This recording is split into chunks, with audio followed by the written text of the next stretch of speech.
চীন দেশ সম্পর্কে আমাদের অনেকেরই অনেক কিছু অজানা রয়েছে। তবে আমাদের আজকের ভিডিওতে আপনাকে জানানোর চেষ্টা করব চীনে ঘটে যাওয়া এমন কিছু ঘটনা যেগুলো শুনলে আপনি হয়তো অবাক হবেন। নববর্ষে দীর্ঘদিন ছুটি। নববর্ষ উপলক্ষে চীনে দীর্ঘদিন ছুটি দেওয়া হয়। তারা জানুয়ারি অথবা ফেব্রুয়ারি মাসে নববর্ষ উদযাপন করে থাকে। নববর্ষের ছুটিতে প্রায় সকলেই কাজকর্ম বন্ধ করে পরিবারের সঙ্গে ছুটি কাটাতে ছুটে যায়। এটি কিন্তু একদিক থেকে অনেক মজার একটি বিষয়। আইসক্রিমের উদ্ভাবনের দিক থেকে বর্তমানে চীনকে সকলেই চেনে। প্রযুক্তিগত নানা শাখায় এদের অবদান বর্তমানে যেমন দেখা যায়, অতীতেও হয়তো তেমনই ছিল। এই তো যদি বলি আইসক্রিমের কথা, সেই আইসক্রিমের উদ্ভাবকও হচ্ছে চীন।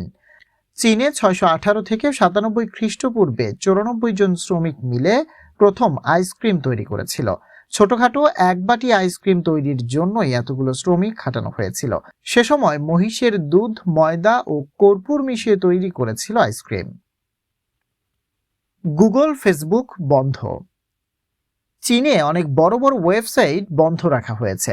গুগল, ফেসবুক, ইউটিউব কিন্তু চীনে গেলে আপনি চালাতে পারবেন না, কারণ চীন সরকার আপলোড ও ডাউনলোড করা তথ্যগুলোর নিয়ন্ত্রণ নিজেদের হাতে রাখতে চায়। এ উদ্দেশ্যে তারা নিজেদের তৈরি ওয়েবসাইটটি ব্যবহার করে থাকে। দ্রুত সময়ে ভবন তৈরি। চীনের একটি কোম্পানি 2015 সালে বিশ্বের মাঝে সবচেয়ে দ্রুত সময়ে ভবন নির্মাণের দাবি করেছিল। কোম্পানিটি মাত্র 19 দিনে 57 তলা ভবন নির্মাণ করেছিল। কিছুদিন আগেই ঘটে যাওয়া নোভেল করোনা ভাইরাস ছড়িয়ে পড়ায় রোগীদের চিকিৎসা সেবা সহজ করার জন্য মাত্র 10 দিনে হাসপাতাল তৈরি করে চীন। হুসেনশান নামের হাসপাতালটির আয়তন 25,000 বর্গমিটার।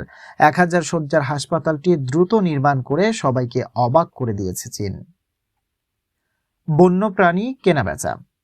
প্রযুক্তিগত নানা দিক দিয়ে চীন উন্নতি করলেও এখনো সেখানে প্রচুর বন্য জীবজন্তু খাওয়া হয়। এজন্য সেখানে মাঝে মাঝেই ভয়াবহ রোগের বিস্তার ঘটে। যেমন নোভেল করোনা ভাইরাস বন্য জীবজন্তু থেকেই ছড়িয়েছে বলে গবেষকরা বলছিলেন। ঠিক যেমন খাদ্য হিসেবে বন্যপ্রাণী খাওয়ায় 17 বছর আগে প্রাণঘাতী সার্স ভাইরাস বিস্তার লাভ করেছিল। চীন দেশটি বিশ্বে খুবই আলোচিত একটি দেশ। প্রযুক্তিগত দিক থেকে ব্যাপক উন্নতি সাধন করলেও প্রাকৃতিক পরিবেশ নিয়ে তারা হয়তো একটু বেশি উদার। এই দেশটি কিন্তু বিশ্বের সবচেয়ে বেশি কার্বন ডাই অক্সাইড নিঃসরণ করে। আপনি যদি এ পর্যন্ত আমাদের ভিডিওটি দেখে থাকেন, তাহলে লাইক, শেয়ার দিয়ে আমাদের সাথেই থাকুন।